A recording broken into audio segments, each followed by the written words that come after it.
dependent view at the same time, so I don't think anything is wrong with like interracial like relationships and all that kind of stuff, but there is a lot. I've noticed that when people talk, especially if a black man should get with a white woman or marry, it's an issue. But then, and I think it's really silly and kind of childish actually, because I think love shouldn't have a color. If you feel if that's who you want to spend the rest of your life with, and it makes you happy, so be it. You shouldn't let everybody into what you feel is comfortable for you, because you're the one that's going to spend the rest of your life with them at the end of the day. But that's just my opinion.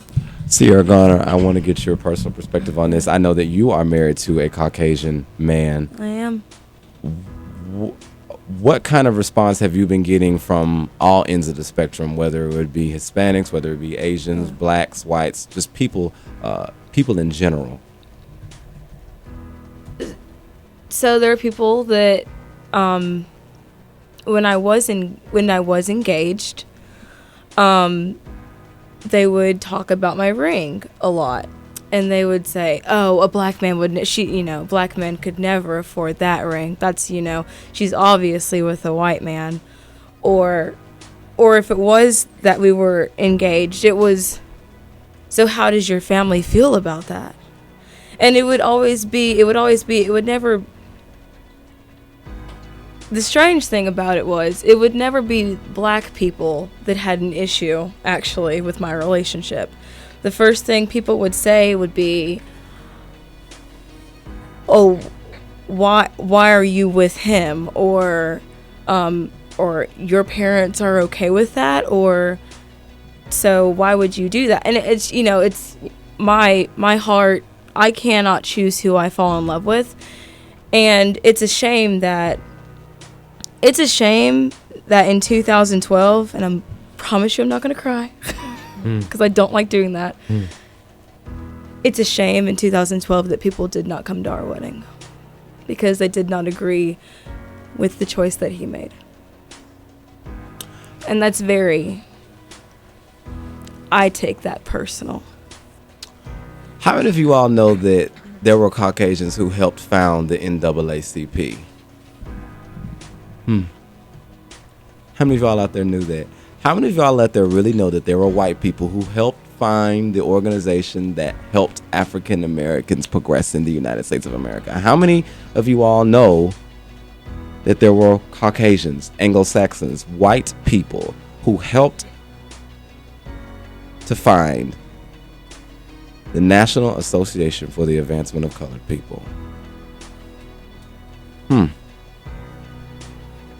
So I think one of the things that we can hopefully learn from all of this is that before you begin to judge an entire race of people, regardless of what color you are,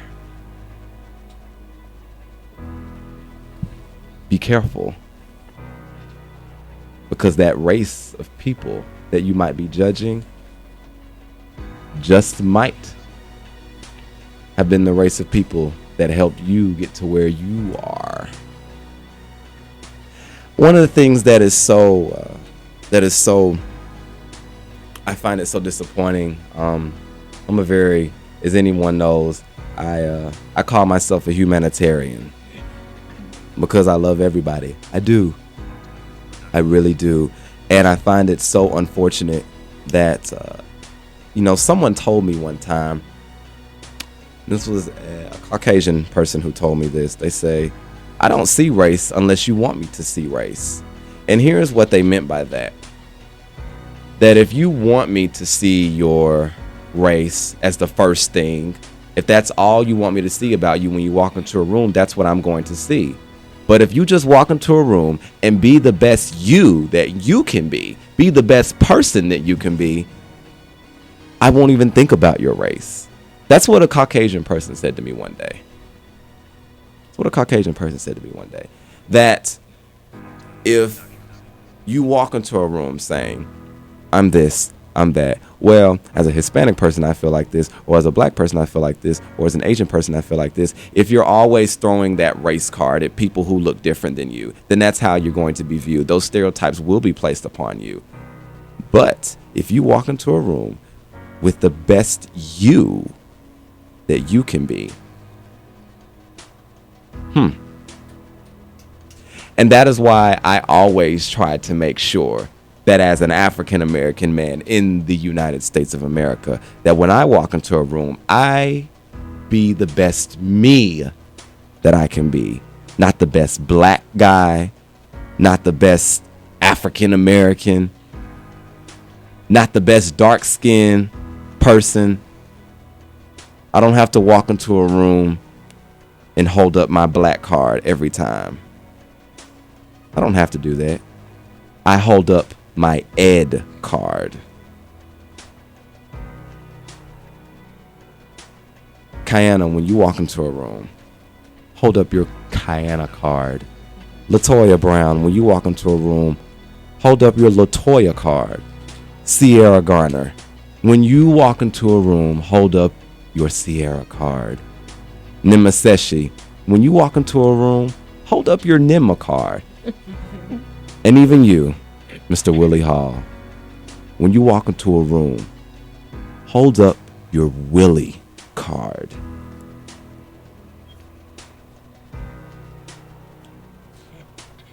It is 37 minutes past the hour here on 91.9 FM, WLJS Jacksonville. When we come back, I want to discuss the divide that many people feel that there is in the African American community, and the social and cultural differences between blacks in the United States and blacks in Africa. Many people feel that there is not a difference, but I can tell you, working in the world of news and journalism, I have seen the difference. And we're going to discuss those differences here on our Late Night with Ed Moore III special. This is a chance to talk inside the minds of African Americans. We will be right back.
Speak to my heart.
love you. Speak to my heart.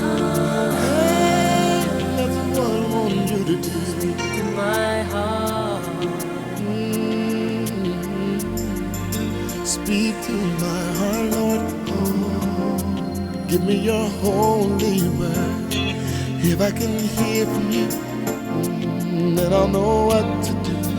I won't go on. Never go on my own. Just let your spirit guide and let your word abide. Speak to my heart, Lord.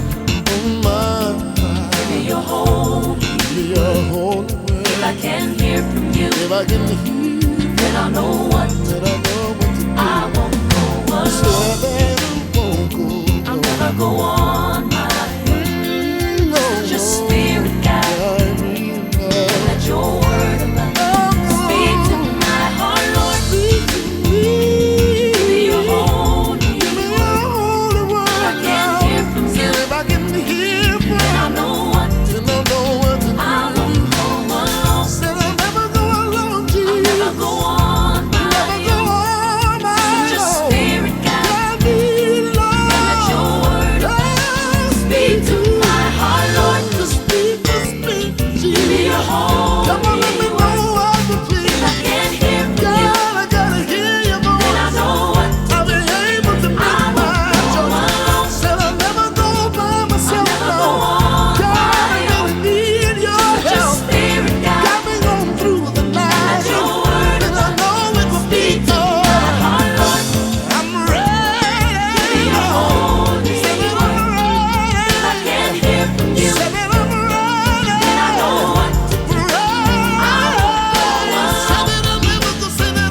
I'll never go on my own. So just spirit guide and let your word abide.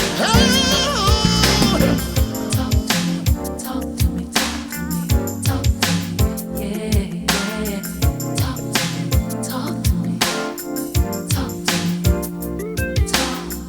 Keep on talking to me, keep on talking to me, yeah. Keep on talking to me, talk to me, keep on talking to me, keep on.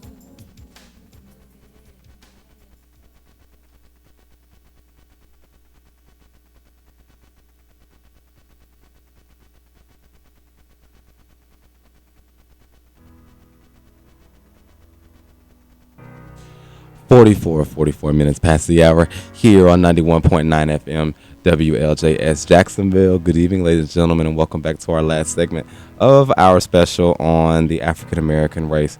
I want to discuss about this divide that in the work of journalism that I have seen, and not only in my work of journalism professionally, but personally as an African American man myself, this divide that is between African Americans, blacks in the United States, and blacks from Africa. One of the things that I notice is this. Let's just say if a young man or a young woman from Africa walks into a room, anyone else of a different race would identify that particular person as just being black. But if an African American knows that that person is from Africa or from an African country, African Americans don't identify them as black. They say African. In other words, kind of, I see it as kind of putting that social cultural divide. Well, no, she's not black. She's African.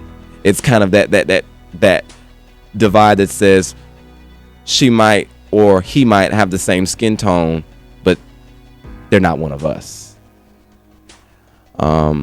I see that a lot, and I notice that a lot. And what's crazy about it, what's funny about it is any other race of people would just identify that person as a black person because of the color of their skin.